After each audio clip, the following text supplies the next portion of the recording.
Bonjour et bienvenue dans le podcast Naissance souveraine qui se veut une transformation du podcast Moment Zen sur le chemin de la naissance. Femmes, nous sommes à l'ère de la souveraineté. Il est maintenant temps de reprendre en main le processus de naissance, temps de reconnecter avec notre potentiel et notre pouvoir de choisir. Nos bébés n'attendent que ça pour devenir souverains à leur tour. Il est maintenant temps d'assumer tes réels désirs de naissance avec toute ta capacité à accueillir ce qui est durant ce chemin de naissance. Je suis Geneviève Talbot, co-créatrice de Transformation Essentielle et j'accompagne les femmes à devenir souveraines dans leur choix de naissance.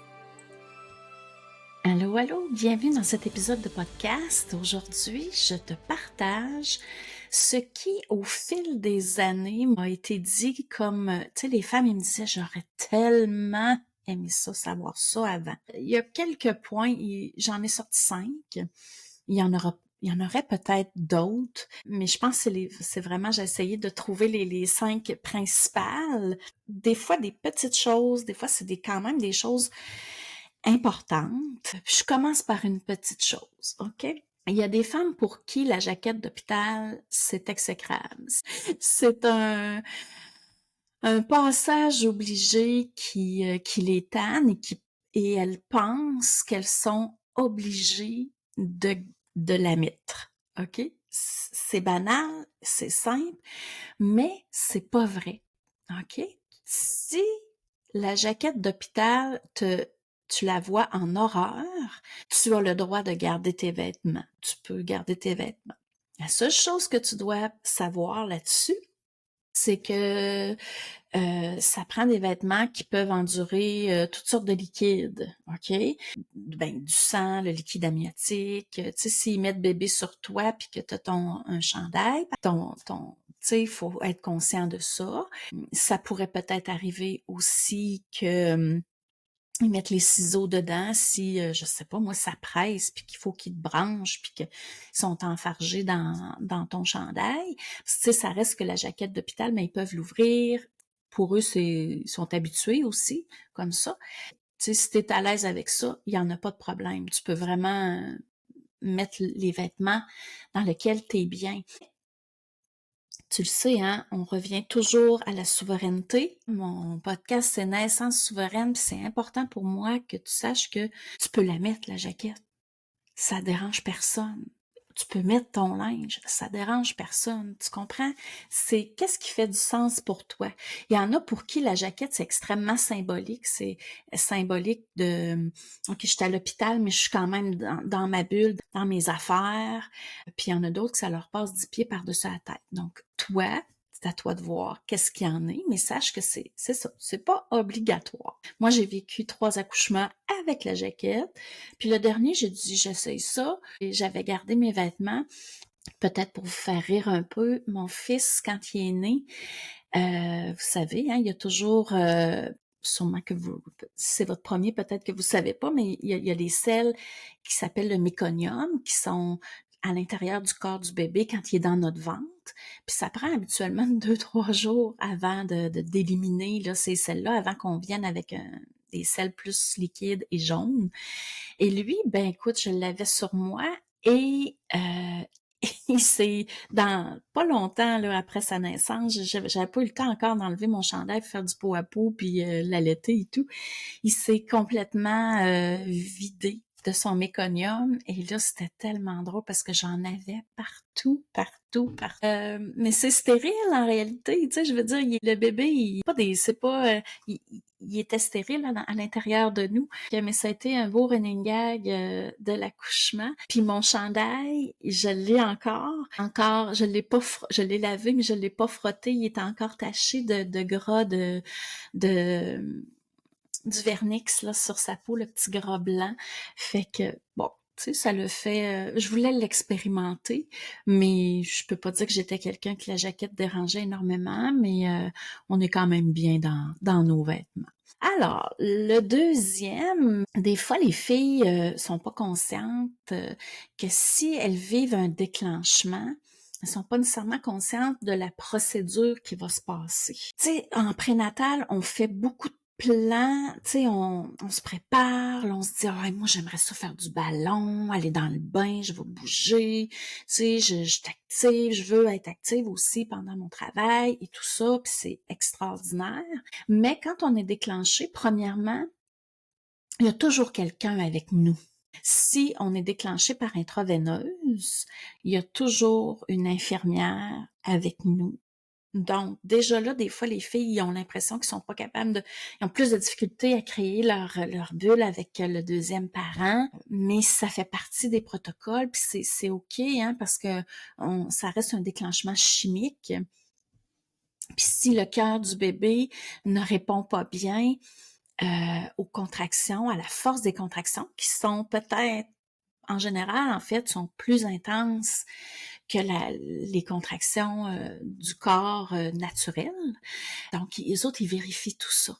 OK? Puis ils rajoutent du produit si ça tout va, tu sais, si le corps prend pas le relais, ils vont rajouter du produit jusqu'à temps que les contractions deviennent naturellement créées par le corps. Donc, il va toujours y avoir quelqu'un avec vous, et si t'es déclenché, ça peut arriver, le mouvement soit un peu plus limité. Je m'explique. Si t'es déclenché, je parle d'un déclenchement vraiment avec oxytocine, pitocin, intraveineuse, t'es branché. Hein, tu as un poteau qui te suit parce que ça prend une place pour mettre le liquide. Une aiguille, souvent ils mettent ça sur le dessus de la main.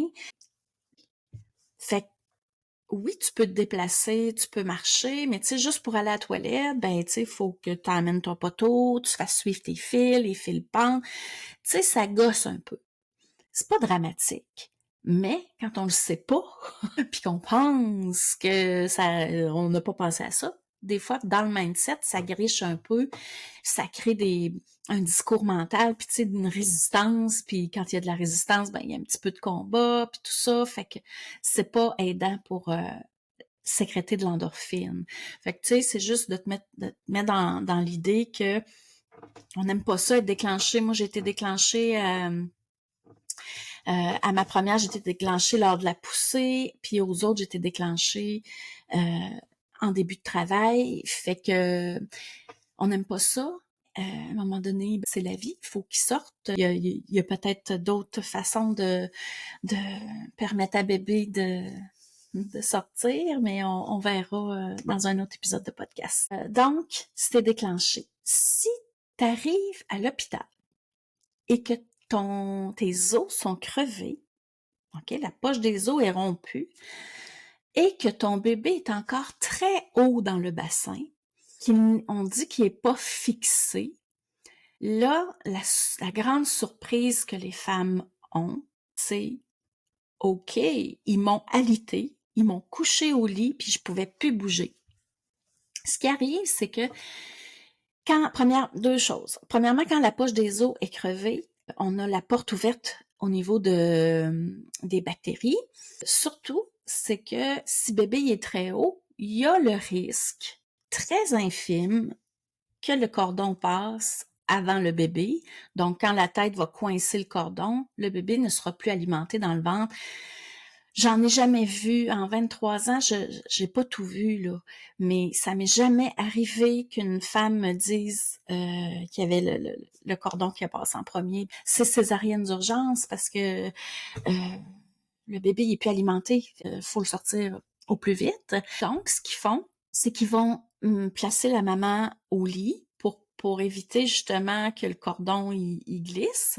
Par expérience, les femmes trouvent ça extrêmement difficile parce que là, elles arrivent à l'hôpital, sont toutes contentes, les os sont crevés, tu sais, c'est parti, bébé s'en vient, et là, elles sont alitées. Donc, pas de ballon, pas de bain, pas de marche, pas de traction, pas de suspension, aucune position possible, à part peut-être, tu sais, moi je pense qu'on pourrait peut-être mobiliser la jambe, lever le genou, baisser pour travailler un petit peu la hanche, mais ils sont pas très fervents de ça non plus dans les hôpitaux, ils veulent pas que le cordon passe. Et c'est comme un protocole strict, puis tu sais, on veut pas ça non plus, là. Mais c'est important d'avoir ça à l'idée. Ça n'empêche pas d'être allongé, de respirer, de faire ses visualisations et tout ça. Des fois, ça casse un mindset quand on voit que on ne peut pas bouger. Des fois, les filles trouvent ça extrêmement difficile. Mon objectif, dans le fond, le fait de le savoir avant, c'est que si tu te retrouves dans cette situation-là, ça va être plus facile pour toi d'accueillir ça comme ça se présente. OK, je peux pas bouger, mais je suis en sécurité, mon bébé va bien aussi, je respire, hein, mon partenaire est là. OK, j'accueille ça. Puis bébé va faire son chemin de naissance, il va descendre, puis à un moment donné, il va être fixé et à un moment donné, je vais pouvoir bouger, me lever et tout. C'est ça l'objectif, c'est de vous permettre de pouvoir accueillir tout ça, si ça se présente à vous. Alors voilà pour ça. Ça c'est vraiment, je pense, je vois encore, à chaque fois que je le nomme, je vois les filles qui viennent les yeux grands, grands, grands comme des chouettes. Oui, on n'est pas obligé de pousser sur le dos. C'est comme inscrit dans nos mémoires récentes, parce qu'on voit ça dans les films. Quand on regarde des accouchements à la télé, tu sais, des fois on en voit dans les séries. Les filles sont toujours sur le dos, tout le temps sur le dos. Puis tu sais, nos amis, nana, ils ont accouché sur le dos aussi. Fait qu'on pense qu'on est obligé, mais c'est pas vrai. L'accouchement sur le dos, c'est depuis l'avènement de la médecine moderne. Ça a été installé au départ par les médecins qui étaient pas à l'aise avec une femme qui accouchait à quatre pattes ou dans n'importe quelle autre position. C'est beaucoup plus, tu sais, il y avait une certaine pudeur et souvent, ben les femmes étaient pas admises en médecine, donc c'était des hommes qui étaient médecins. Donc, tu sais, il y avait une certaine autorité. Donc, les femmes, on s'est plié comme à ça. Et l'histoire de la poussée, on a complètement perdu le nord avec ça. Ça aussi, ça vaudrait bien un autre épisode. Mais on n'est pas obligé de pousser sur le dos. Mais, comme quelqu'un m'a dit dernièrement, ouais, mais là, si je pousse pas sur le dos, je pousse dans quelle position?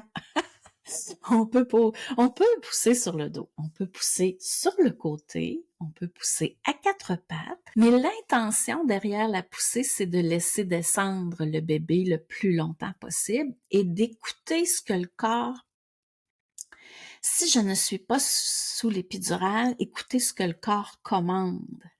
Moi, je dis souvent qu'à mon quatrième, j'aurais aimé ça essayer le quatre pattes. Je me disais, je savais que c'était pas mal. Ben, je me doutais que c'était pas mal mon dernier. J'aurais aimé ça, essayer ça. Et le lendemain de mon accouchement, ben, je me suis dit, hein, ça m'a même pas passé par l'esprit. Donc, c'est pas quelque chose qui a commandé à l'intérieur de moi. Puis c'est pas parce que je voulais pas, au contraire. Ce que je veux dire par là, c'est que moi, ça l'a commandé j'étais sur le dos à un moment donné parce que j'ai eu un examen. J'ai eu une contraction après ça sur le dos. J'étais incapable j'ai eu vraiment beaucoup de difficultés à la vivre parce que c'est trop intense. Et là, aussitôt que la contraction était finie, je me suis tournée sur le côté et dans les 10-15 minutes qui ont suivi, j'avais bébé dans les bras puis il a sorti en étant allongé sur le côté. Ce n'est pas une obligation de pousser sur le dos. Et de plus en plus, les médecins sont ouverts à d'autres positions. Il faut juste savoir, ici au Québec, ce que j'ai su, c'est qu'ils n'apprennent rien d'autre que la position couchée sur le dos et semi-assise. Semi-assise, c'est encore pire. OK? Semi-assise, c'est que je suis assise sur mon bassin. Ma mère, elle disait, assis-toi pas sur ta colonne. Mais là, on est assis sur notre colonne, sur le bas de notre colonne, puis ils nous font remonter les jambes, puis ils nous font pousser dans cette position-là. C'est ce qu'il y a de moins physiologique, en fait. Bon, quatrième point, on n'est pas obligé. Et le cinquième point, c'est un adage, en fait, qui dit que plus on intervient, plus on doit intervenir. Moi, ce que je veux dire, ce que je veux nommer par rapport à ça, c'est que c'est important de se préparer pour permettre d'être le plus longtemps dans un travail naturel de la naissance. Avant, si on a l'épidurale, l'avoir le plus tard possible pour que on ressente bébé. Tu sais, quand on ressent les choses, on bouge en fonction de ce qu'on ressent, donc ça aide tout ça au chemin de naissance. Plus on intervient, plus on doit intervenir, mais tu sais, l'épidurale, qu'est-ce que ça crée? Si elle est donnée trop tôt, ça peut ralentir le travail, fait que même les médecins vont vouloir la retarder un petit peu pour que le travail actif s'installe vraiment bien. Donc, c'est ça, quand on a l'épidurale, ben, on est moins en mouvement.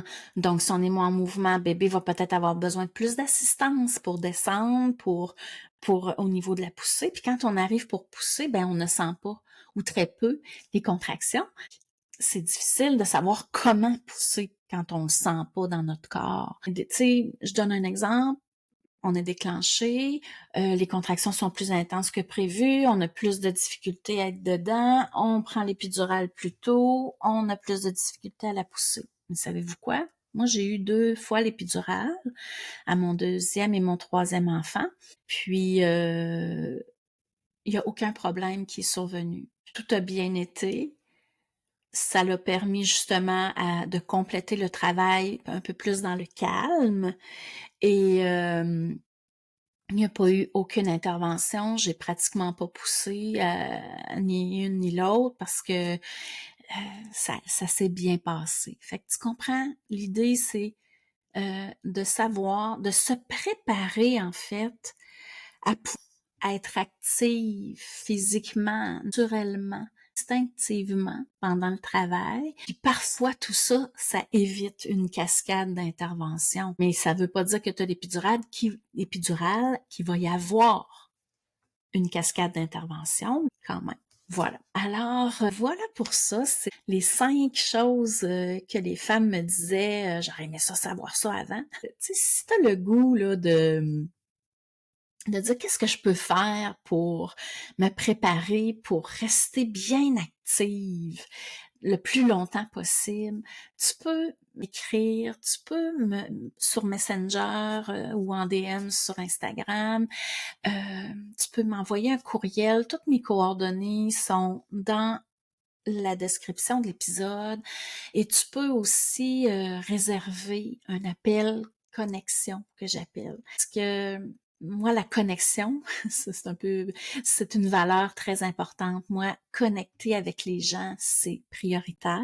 Donc, cet appel connexion-là, ça peut être de voir ensemble, ça dure une vingtaine de minutes, là, 30 minutes, pour voir qu'est-ce que je peux faire pour toi? C'est quoi tes besoins? Est-ce que moi, dans mon expertise, est-ce que ça fit avec les besoins que tu as de te préparer à la naissance, d'arriver avec une maîtrise de toi que tu as préparée au niveau respiratoire, au niveau de ton esprit, au niveau de ton corps? Ça va me faire un grand plaisir de co-créer avec toi, ne serait-ce que dans une rencontre connexion ou dans un échange de messages.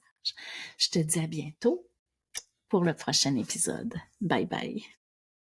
Avant de quitter, j'aimerais te faire savoir que mon programme en ligne de préparation à l'accouchement, Bulle d'amour, est fin prêt. Si tu as le goût ou que tu sens le besoin d'avoir tout ce qu'il faut pour te préparer à ton accouchement, et ce, dans un même endroit, je t'invite à consulter mon site internet genevièvetalbot.com pour avoir tous les détails. Je t'ai concocté un programme complet de préparation à la naissance à te procurer idéalement au plus tard vers 25 semaines de grossesse. N'hésite pas à prendre rendez-vous pour un appel connexion avec moi pour que tu puisses valider si mon offre est idéale pour toi.